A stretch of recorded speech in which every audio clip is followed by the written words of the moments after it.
جن کا قرآن سے اور حدیث سے کوئی تعلق نہیں لکھنے سے اجتناب کرنا چاہیے۔ صحیح مسلم کی روایت ہے جی رقیہ شریعہ یعنی دم میں کوئی حرج نہیں ہے جب تک کہ اس میں شرک نہ ہو۔ ہمیں حدیث سے بھی یہی واضح ہوتا ہے کہ وہ عمل جو قرآن اور سنت کے عین مطابق ہے جی جی وہ جائز ہے، جب تک کہ اس میں شرکیہ کلمات نامعلوم الفاظ شامل نہ کر لیے جائیں تو یہ عمل جائز ہے۔ جامعہ ترمذی کی روایت ہے رسول پاک صلی اللہ علیہ وآلہ وسلم نے فرمایا جس شخص نے سورۃ الفاتحہ کو دعا کے طور پر پڑھا اللہ تعالیٰ نے اس میں شفا رکھ دی۔ سبحان اللہ۔ سورۃ بنی اسرائیل آیت نمبر 82 82 اللہ تعالیٰ فرماتے ہیں وَنُنَزِّلُ مِنَ الْقُرْآنِ مَا هُوَ شِفَاءٌ وَرَحْمَةٌ لِّلْمُؤْمِنِينَ، اور ہم قرآن میں سے وہ چیز نازل کرتے ہیں جو ایمان والوں کے لیے شفا اور رحمت ہے۔ سبحان اللہ۔ یہ واضح کرتی ہے قرآن خود شفا ہے، بے شک۔ یعنی جسمانی، روحانی اور دلی بیماریوں کا علاج اللہ کے کلام میں رکھا گیا ہے۔ بے شک۔ ایک اور مقام پہ فرمایا سورۃ حامیم سجدہ آیت نمبر 44 قُلْ هُوَ لِلَّذِينَ آمَنُوا هُدًى وَشِفَاءٌ، کہہ دو یہ قرآن ایمان والوں کے لیے ہدایت اور شفا ہے، یعنی شفا صرف دعا سے نہیں قرآن پاک کے کلام سے بھی حاصل کی جا سکتی ہے۔ سورۃ الشورى آیت نمبر 80 وَإِذَا مَرِضْتُ فَهُوَ يَشْفِينِ، اور جب میں بیمار ہوتا ہوں تو وہی اللہ ہے جو مجھے شفا دیتا ہے۔ اور یہ وہ آیت ہے جو آپ کو ہر کلینک پہ ملتی ہے، فریم ہوئی ملتی ہے، ڈاکٹر نے اپنے سر کے اوپر یہ آیت لگائی ہے۔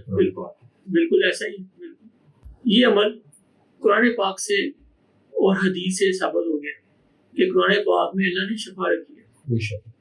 اور حدیث سے بھی ثابت ہو گیا کہ اب رسول پاک صلی اللہ علیہ وسلم بیمار ہوا کرتے تھے، خود بھی دم کیا کرتے تھے اور صحابہ کو بھی دم کی تلقین کرتے تھے اور سکھاتے بھی تھے، سورۃ الفاتحہ اور معوذتین کا دم کیا کرتے تھے۔ اب یہ سوال ہدیہ لینا جائز ہے یا ناجائز؟ جی بالکل۔ اس کو سنت کی روشنی میں دیکھتے ہیں، کیا یہ عمل جائز ہے؟ شریعت نے اس کو منع نہیں کیا۔ اسلام میں دم کرنا، قرآن پاک سے علاج کرنا، یہ ایک نیک عمل ہے اور یہ جائز عمل ہے، اور اگر کوئی شخص اس خدمت کے بدلے ہدیہ دے دے، تحفہ دے دے تو قبول کر لینا چاہیے، یہ جائز ہے۔ کتاب الطب صحیح بخاری سے روایت ہے، اس کے راوی ہیں حضرت ابو سعید خدری رضی اللہ عنہ۔ چند صحابہ کرام رضی اللہ عنہ اجمعین کا قافلہ جا رہا تھا اور ایک جگہ پڑاؤ کیا، وہاں قبیلے کا ایک سردار تھا، اس کو بچھو نے کاٹ لیا اور اس کو افاقہ نہیں ہو رہا تھا۔ کسی نے کہا کہ اس کا علاج کسی کے پاس ہے، تو صحابہ کرام رضی اللہ عنہ اجمعین میں سے صحابی رضی اللہ عنہ نے بتایا جی، تو صحابی نے اس کے عوض معاوضہ طلب کیا جو کہ ایک اجڑ بکریوں کا تھا، اس میں کم و بیش 40 بکریاں آتی ہیں اجڑ بکریوں میں، اور اس کو دم کیا، اس کو فاقہ ہو گیا۔ صحابہ کرام رضی اللہ عنہ اجمعین نے مشورہ کیا کہ رسول پاک صلی اللہ علیہ وسلم پوچھ لیں۔ صحابہ کرام رضی اللہ عنہ اجمعین وہ بکریاں لے کے سرکار صلی اللہ علیہ وسلم کے پاس تشریف لے گئے اور سارا معاجرہ بیان کیا، اور سرکار صلی اللہ علیہ وسلم نے فرمایا کہ آپ نے کیا دم کیا ہے؟ تو بتایا گیا کہ سورۃ الفاتحہ کا دم کیا۔ تو سرکار صلی اللہ علیہ وسلم نے پوچھا کہ ان کو کس نے کہا کہ سورۃ الفاتحہ بھی دم ہے؟ سرکار صلی اللہ علیہ وسلم نے فرمایا تم نے درست کیا، یہ بکریاں رکھ لو اور اس میں میرا حصہ بھی دو۔ تو اس سے یہ بات ثابت ہوگی کہ وہ ہدیہ، وہ جو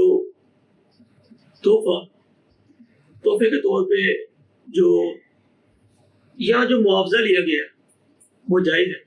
سرکار صلی اللہ علیہ وسلم نے فرمایا کہ یہ جائز ہے اور اس میں میرا حصہ بھی دو.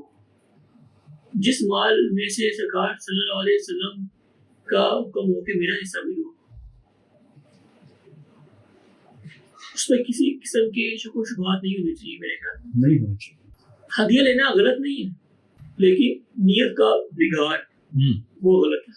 اللہ پاک سے دعا ہے ہمیں نیتوں میں صفائی دے، دلوں میں اخلاص دے، اور اپنے کلام کے وسیلے سے ہمیں دنیا اور آخرت کی شفا عطا فرمائے. آمین ثم آمین. وآخر دعوانا الحمدللہ رب العالمین. جزاک اللہ.